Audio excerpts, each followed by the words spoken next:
بھی دیتی تھی۔ آج جب یہ لوٹ کے دوبارہ آئی ہے تو ختیجہ کی یادیں تازہ ہو گئی۔ میں نے اسی طرح وقت دیا ہے، کھانا کھلایا ہے، تحائف دی اور حدیث کا آخری جملہ حسن العہد من الایمان۔ محبوب فرمانے لگے وعدے، عہد اور رشتے اچھے طریقے سے نبھانا یہ بھی ایمان کا حصہ ہے، تعلقات اچھے طریقے سے نبھانا یہ بھی ایمان ہے۔ بہت فکر کے ساتھ شریعت کے دائرے کے اندر رہ کے نکاح کیا جائے۔ دیکھیں، کسی کے دیندار ہونے کا پتہ ہی تب چلتا ہے جب اس کے گھر میں کسی کی شادی ہوتی، محفل میں تو سارے نیک ہوتے، تبھی تو پتہ چلتا ہے کہ اب اس کا دین سے کتنا رشتہ ہے۔ شریعت کے دائرے میں رہے، نکاح کو آسان کریں۔ پھر اگلی جو بات ہے وہ یہ ہے کہ محبوب کریم کی شریعت اور سنت کے مطابق ہمارے ہاں طلاقیں بہت زیادہ ہو رہی ہیں۔ اس کی بنیادی وجہ یہ ہے کہ ہم طلاق کے مسائل نہیں سیکھتے، جس کی ہمیں ضرورت ہے۔ جب آپ شادی کریں، حیض و نفاس کے، طلاق کے مسائل، ان چیزوں کو سیکھ لیں تاکہ بعد میں کوئی دشواری نہ ہو۔ بعد میں پوچھنے آتے ہیں کہ مولانا اب یہ کر لیا ہے تو اب کیا کروں؟ تو میں کہتا ہوں یہ کبھی تھوڑا سا کسی مولانا سے پہلے بھی رابطہ رکھ لیتے نا۔ اتنے فضول خرچے ہوتے ہیں، اور جب نکاح میں حق مہر کی باری آتی ہے نا تو کہتے ہیں شرعی رکھ لو۔ میں نے کہا باقی سارے کام غیر شرعی، اور حق مہر شرعی۔ حق مہر شرعی یہ ہے کہ جتنا لڑکا دے سکے۔ ایک صحابی نے اپنی بیوی کو حق مہر میں پورا باغ بھی دیا تھا، جتنا کوئی، یہ کوئی نہیں ہے 32.5 روپے پتہ نہیں کہاں سے نکل آئے ہیں، کوئی ان کا تعلق نہیں ہے۔ جتنا خامد حق مہر حیثیت ہو اتنا دے۔ اور مولا علی شیر خدا رضی اللہ تعالیٰ عنہ فرمایا کرتے تھے جس کو دائمی بخار ہو اترے نہ۔ کسی بیوی کے پاس اگر حق مہر کے پیسے پڑے ہوں تو برکت والے ہوتے ہیں، ان سے پیسے لے کے، چاہے بعض علماء کہتے ہیں اس کا یہ معنی بھی کر لو کہ اپنی جیب سے دے دے، حق مہر والے متبرک ہیں وہ لے لے۔ کہتے تھے ان پیسوں کا شہد خرید کے پیو، پرانے سے پرانے بخار میں بھی اللہ شفا عطا کر دے۔ یاد رکھیے گا، تصوف کی، طریقت کی، معرفت کی، حقیقت کی ڈھیر ساری تعریفات لوگ کرتے ہیں، اور الحمدللہ جو لوگ بھی اہل حق میں سے کوئی خیر کی بات کرتے ہیں وہ ٹھیک ہی کرتے ہیں، لیکن قرآن مجید فرقان حمید خود اپنے بندوں کی جو عظمت بیان کرتا ہے، ان کا جو طرز زندگی قرآن مجید نے بیان کیا ہے وہ سب سے زیادہ بہتر بھی ہے، اعلیٰ بھی ہے، اور سب سے زیادہ افضل بھی ہے۔ اللہ تعالیٰ نے ارشاد فرمایا کہ وَعِبَادُ الرَّحْمَٰنِ الَّذِينَ يَمْشُونَ عَلَى الْأَرْضِ هَوْنًا، فرمایا رحمان کے بندے وہ ہیں جو زمین پر آہستگی سے چلتے ہیں۔ وَإِذَا خَاطَبَهُمُ الْجَاهِلُونَ قَالُوا سَلَامًا، اور جب جاہل ان سے گفتگو کرتے ہیں تو وہ بحث نہیں کرتے بلکہ کہتے ہیں تمہیں سلام ہو۔ ان کا دن اس طرح گزرتا ہے کہ وہ بڑے دھیمے، بڑے آہستہ، بڑے وزادار طریقے سے اپنا وقت گزارتے، اور وہ جگہ جگہ جھگڑے نہیں کرتے، ابحاث نہیں کرتے، بلا وجہ جہلا سے نہیں الجھتے۔ اس طرح ان کا دن گزرتا ہے، اور رات ان کی اس طرح گزرتی ہے کہ والذین یبیتون لربہم سجدا وقیاما، وہ اپنے رب کے لیے رات گزار دیتے ہیں سجدہ کرتے ہوئے اور قیام کرتے ہوئے۔ میرے عزیز، اللہ کے بندے کی شان یہ ہوتی ہے کہ اس میں عاجزی ہوتی ہے، بردباری ہوتی ہے، وزاداری ہوتی ہے۔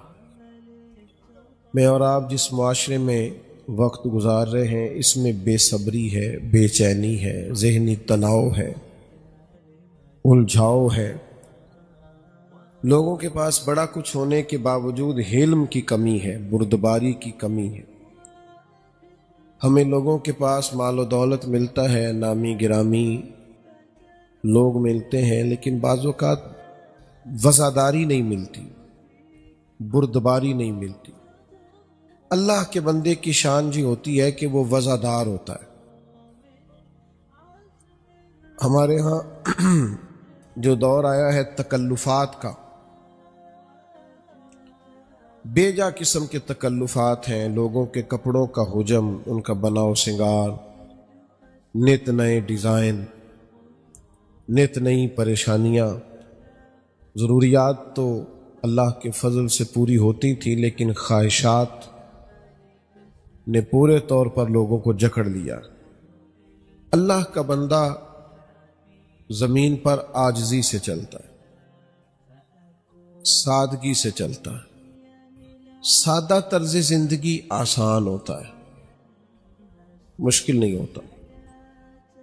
مثلا جو آدمی ابھی اپنے کھیت سے کام کاج کرتا ہوا محفل میں آ گیا ہے، اسے پریشانی کوئی نہیں، کوئی اسے دیکھے تب بھی ٹھیک ہے، نہ دیکھے تب بھی ٹھیک ہے، لیکن جس بچے نے 4-5 ہزار دے کے اپنے بال سیدھے کرائے ہیں نا، وہ بیچارہ بڑا پریشان رہتا ہے کہ میں نے اتنا خرچ بھی کر دیا ہے، اب کسی نے دیکھا بھی نہیں۔ جس نے بڑے مہنگے درزی سے کپڑے سلوائے ہیں اور بڑا مہنگا اس نے شیروانی اور ویسٹ کوٹ کو زیب تن کیا ہے، تو وہ بڑا تکلیف میں ہوتا ہے کہ یار اب لوگوں کو پتہ چل جائے میں بھی ہوں۔ تو یاد رکھیے گا کہ سادہ طرز زندگی یہ آسان ہوتا ہے۔ بلا وجہ کے تکلفات، اپنی زندگی پہ بوجھ، اللہ کے بندوں کی شان جی ہوتی ہے کہ وہ سادہ ہوتے ہیں، ان کا طرز زندگی بالکل نارمل ہوتا ہے، عام حالات میں وقت گزارتے ہیں۔ بہت زیادہ پروٹوکول، بہت زیادہ، آج کل تو کوئی پیر روڈ پہ چڑھ جائے نا، پتہ ہی نہیں چلتا کہ پیر چڑھا ہوا ہے کہ وزیر چڑھا ہوا ہے۔ ان کا آنا، مہربانی کریں بیٹھ جائیں جی، پیسوں سمیت بیٹھ جائیں، آپ کی مہربانی، اللہ آپ کو سلامت رکھے۔ پیسے لینے تھوڑی آئے ہیں جی، آپ اتنے محبت والے لوگ ہیں، یہ اتنی بڑی تعداد میں آپ آئے ہیں، یہ ریٹ بہت زیادہ ہے پیسوں سے، محبتیں زیادہ قیمتی ہوتی ہیں۔ اور پھر جتنی خوبصورتی ہے حضرت پیر سیال علیہ رحمہ کا فیضان ہے، تو یہ کافی ہے بہت۔ اور آپ چند باتیں سن لیں، میں نے تھوڑی سی باتیں کرنی ہے بس، یہی قیمتی سرمایہ ہے۔ پیسوں شیسوں کے چکر میں ویسے بھی نہ ڈالا کریں، آپ کو پتہ ہے نا، پھر فرنٹ سیٹیں ملتی ہیں جن کے ہاتھوں میں نوٹوں کی دتیاں ہوں، پھر بیچارے نعت خواں کو اس کا نام بھی یاد کرنا پڑتا ہے، پھر اس کی نظر 2-4 شعر بھی کرنے پڑتے ہیں۔ تو اتنی مشکل میں کیوں لوگوں کو ڈالتے ہیں آپ؟ اس چکر سے ویسے ہی بری رہیں۔ عزیز بھائی، سادہ طرز زندگی، آسان زندگی اور وزاداری اور بردباری، طبیعت میں ٹھہراؤ، حلم، یہ زندگی کو آسان کرتا۔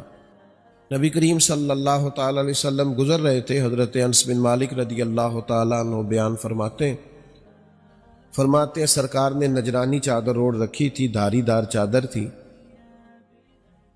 تو پیچھے سے ایک شخص نے مقدس چادر کو پکڑ کے کھینچا اور فرماتے میں نے اپنی آنکھوں سے دیکھا کہ سرکار کی گردن مبارک پر نشان پڑ گیا۔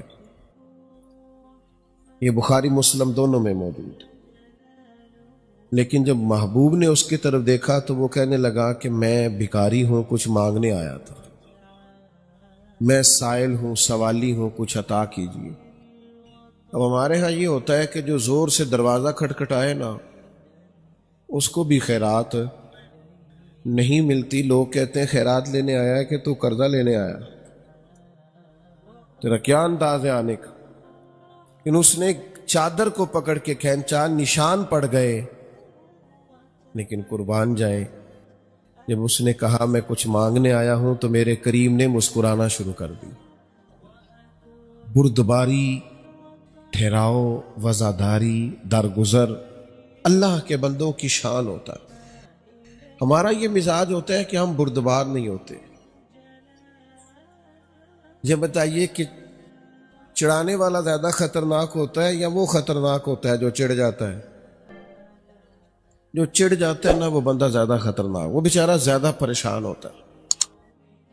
جس کو لوگ چڑھا لیں، لوگوں کو پتہ ہو ہم نے ایک بات کر کے اس کو جذباتی کر لینا ہے۔ ہمیں لوگ میں نے دیکھا ہے کہ ہمارے ہاں بڑے بڑے سمجھدار لوگ ہوتے ہیں، لیکن ان کا مخالف ایک جملہ کہتا ہے بس ان کے بارے میں، وہ پھر جواب ہی دیتے رہتے ہیں، جواب ہی دیتے رہتے ہیں، وہ ان کی ساری صلاحیتیں ضائع کر دیتا ہے، خود وہ کام لگا رہتا ہے۔ آپ میں ٹھہراؤ ہو, آپ بلا وجہ جہالا سے بحث, ہر آدمی اس قابل نہیں ہوتا اس سے بحث کریں گے. علماء مناظرہ بھی کریں گے, مکالمہ بھی کریں گے, وہ حق رکھتے ہیں, علمی بات کسی سے کرنی ہوگی. لیکن ہم جو عوام ہیں ہر وقت بحث, ہر وقت الجھاؤ, ہر آدمی اس قابل نہیں ہوتا. کچھ اس قابل ہوتے ہیں کہ قالوا سلاما, ان کو سلام کیا جائے. سلام. عارف رومی رحمۃ اللہ نے لکھا ہے کہ گدھے اور گھوڑے کی بحث ہو گئی تھی. کس کی جی؟ گھوڑا کہتا تھا آسمان کا رنگ نیلا ہے اور گدھا کہتا تھا کالا ہے. گدھا جو ہوا تو دیر تک اس گدھے نے اس پر بحث کی کہ نہیں رنگ کالا ہے. اب وہ جب بحث طول پکڑ گئی, ماننے کو تیار نہیں تھے, دونوں اپنا فیصلہ شیر کی عدالت میں لے گئے. تو شیر سے جاتے ہی گھوڑے نے پوچھا بادشاہ سلامت آسمان کا رنگ کیا ہے؟ اس نے کہا سادی سی بات ہے, آسمان کا رنگ نیلا ہے. اس نے کہا اس گدھے کو میں بھی یہی کہہ رہا ہوں, لیکن یہ کئی گھنٹوں سے مجھ سے بحث کر رہا ہے, ماننے کو تیار نہیں. تو آپ نے بتا دیا رنگ نیلا ہے تو میں بھی یہی کہتا ہوں. تو بادشاہ نے دونوں کی بات سننے کے بعد کہا کہ بات بھی گھوڑے کی ٹھیک ہے اور گھوڑے کو عمر قید کی سزا بھی ہے. تو گھوڑا کہنے لگا یہ آپ کا فیصلہ بڑا انفرادی ہے کہ بات بھی میری ٹھیک ہے اور سزا بھی مجھے ہے. تو اس نے کہا سزا اس بات کی نہیں کہ تیری بات ٹھیک ہے کہ غلط ہے, سزا تو اس بات کی ہے کہ تو نے گدھے سے بحث شروع کر دی ہے. تو یہ سمجھ نہیں آ رہی, گدھا ہے, گدھوں سے بحث کی جاتی ہے, لہذا تجھے سزا ہونی, ان لوگوں کو تو سزا ہونی چاہیے جو گدھوں سے بحث کرتے ہیں. آپ کس سے بحث کر رہے ہیں؟ تو گدھا ہے. تو الجھنا نہیں ہے اپنی زندگی کو وزاداری سے, بردباری سے. اگر آپ کے اندر تھوڑا ٹھہراؤ ہو نا, دیکھیں آپ کا دشمن آپ سے بحث کرے گا, آپ نے ایک بات کی, اس نے جواب میں 2 کر دی, پھر آپ کو 4 کرنی پڑیں گی, پھر وہ 6 کر دے گا, یہ تو بحث ختم ہی نہیں ہوگی. لیکن ایک اور بھی علاج ہوتا ہے مخالف کا, اس نے بات کی آپ چپ کر جائیں, اس نے پھر بات کی, یہ میں اپنے ذاتی دشمن جو ہمارے ہوتے ہیں ان کی بات کر رہا ہوں, پھر اس نے اور بات کی آپ چپ رہے, پھر اور کی, آپ 3-4 اس کی باتوں پہ چپ رہے, وہ پتا آپ سے کیا کہے گا, اور تم مینوں پاگل سمجھنا ہے, میں بولی جا رہا تو جواب ہی نہیں دے رہا. اس کا مطلب ہے چپ رہ کے تو سامنے والے کو پاگل بھی کیا جا سکتا ہے. لیکن ہم کیا کرتے ہیں؟ بحث کرتے ہیں, وزادار نہیں رہتے. رب کریم کے بندوں کی یہ شان ہے کہ وزادار بڑے ہوتے ہیں, ان کے اندر یہ کمال پایا جاتا ہے کہ وہ وزادار. حضرت سرتاج الاولیاء حضرت خواجہ حضرت مولانا فخر جہاں دہلوی رحمت اللہ علیہ, حضرت کا جب بڑا شورا ہوا نا دلی میں, اور ایک خلق خدا آپ کی طرف مائل ہوئی, تو جب آپ کو ہزاروں آپ سے پیار کرنے والے ہوں تو 2-4 مخالف بھی ہو جائیں تو اچھی بات ہے, نظر نہیں لگتی بندے کو.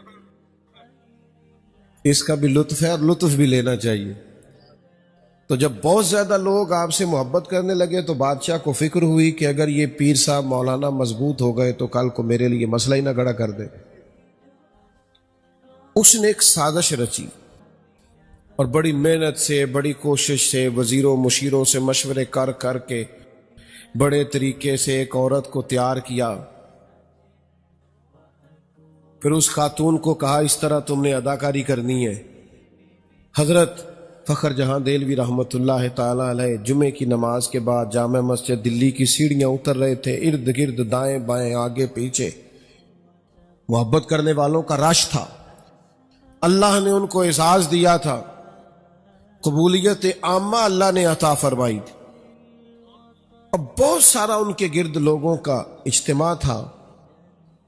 تو وہ عورت دلی کی طوائف وہ بن سنور کے آ گئی. پہلے آتے ہی سلام لیا اور پھر اس طرح گفتگو کرنے لگی جیسے حضرت کی بڑی جاننے والی ہے. پھر اس نے بڑی عجیب بات کی, کہنے لگی شیخ ناراض نہ ہوئیے گا, وہ کل رات آپ آئے تھے تو مجھے کھوٹے سکے ہی دے گئے, میں ابھی بازار گئی ہوں، دکاندار نے لیے ہی نہیں. آپ نے ناراض نہیں ہونا، سارے مرید پکے نہیں ہوتے، تھوڑے کچے پکے بھی ہوتے ہیں. ہاں، تو بڑی جلدی بیچارے نہ ادھر ادھر بھی پریشان بھی ہو جاتے ہیں. کچے پکے جو ہوئے تو وہ جو ایک دو ایسے تھے نا بیچارے، وہ پریشان ہو گئے کہ ہم نے تو کبھی پتہ ہی نہیں کیا شیخ رات کو کہاں ہوتے ہیں. شیخ خانے کو تو میں خانے میں مسلمان آیا، کاش میں خانے سے نکلے تو مسلمان نکلے. تو یہ رات کو کہاں ہوتے ہیں، یہ تو کبھی پتہ ہی نہیں کیا. اب وہ وقتی طور پر سناٹا تھا اس خاتون کی بات کا، یعنی اچانک یہاں کو بندہ آ کے چوک میں کھڑا ہو جائے اور کسی پہ الزام لگا دے تو کیا حل ہے. اور پھر یہ کہ خاتون ہو تو آپ کاری کچھ نہیں سکتے. اس نے کہا اب رات آئے تھے میرے گھر اور کھوٹا سکہ دے گئے. رب کا بندہ وزادار ہوتا ہے. لا خوف علیہم ولا هم یحزنون، وہ خوف و غزن سے پاک لوگ. حضرت فخر جہاں اس کی بات سنی تو ہلکا سا مسکرائے. ہم تو دشمن کو بھی پاکیزہ سزا دیتے ہیں.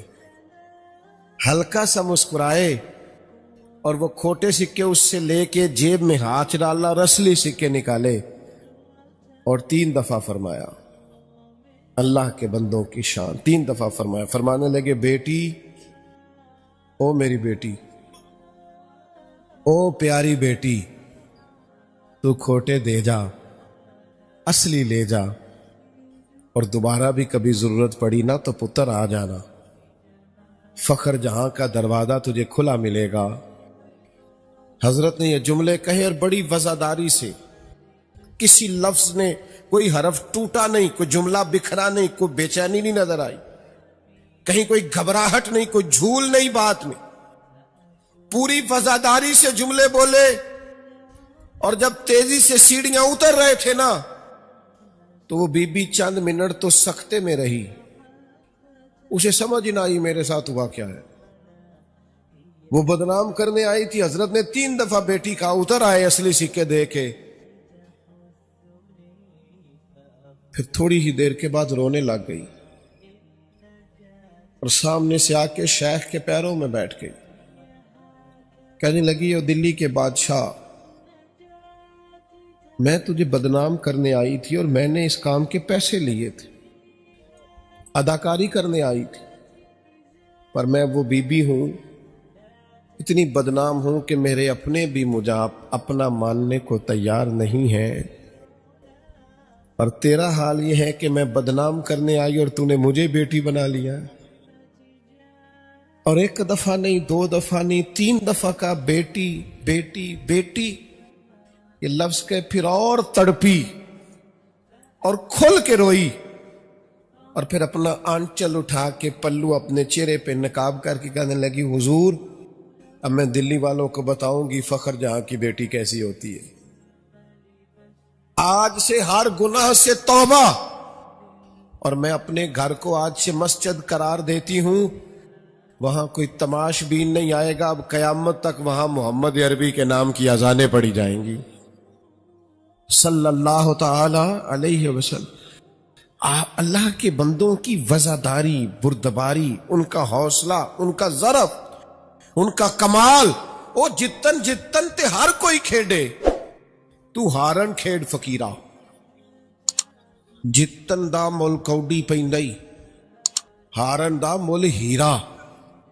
کبھی کبھی انسان کو کسی مقام پہ 2 قدم پیچھے بھی ہٹنا چاہیے.